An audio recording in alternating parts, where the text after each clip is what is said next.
Okay, hello and welcome to Lagan History on YouTube. This little video, it's about 3 minutes long, it's going to cover reactions to the Good Friday Agreement. It follows on from the terms of the Good Friday Agreement in the previous video.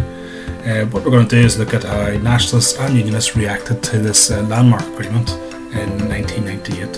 First of all, Unionists. The agreement really divided Unionist opinion. About 54% of Unionists were in favour of the agreement in the referendum, but many remained to be convinced. Overall, the largest Unionist party at the time was the Ulster Unionist Party. It was led by David Trimble, who sort of pushed the agreement through.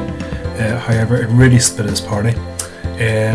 6 out of 10 of his UP MPs were opposed to it, and many of the members in the party and the key voters actually disagreed with it as well too. The rival, more hardline DUP, they were deeply opposed to the agreement from the start. They didn't want to see it go through, and they had a strategy. The strategy was to go into the new assembly and try to bring it down from within by making it unworkable. Many UUP voters over time began to get frustrated with the Good Friday Agreement and the UUP and began to move away towards the DUP. Unionists who opposed the Good Friday Agreement set up the Ulster Unionist Campaign to demonstrate against the agreement. Their slogan was the right to say no. They wanted to demonstrate that against them for the referendum.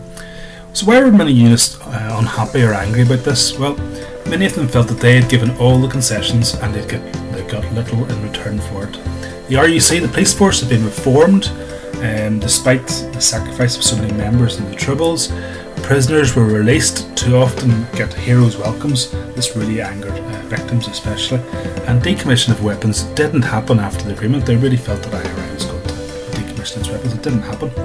Nationalists, however, in the opposite form, 97% of those actually voted in favour. The Provisional IRA, however, felt that the agreement fell short of what they expected, and they didn't decommission until 2006. Sinn Féin, they actually went in and they actually agreed to go into the Northern Ireland Assembly. It's a big move because it was recognising in a way the Northern Ireland state, which they regarded as a partitionist parliament.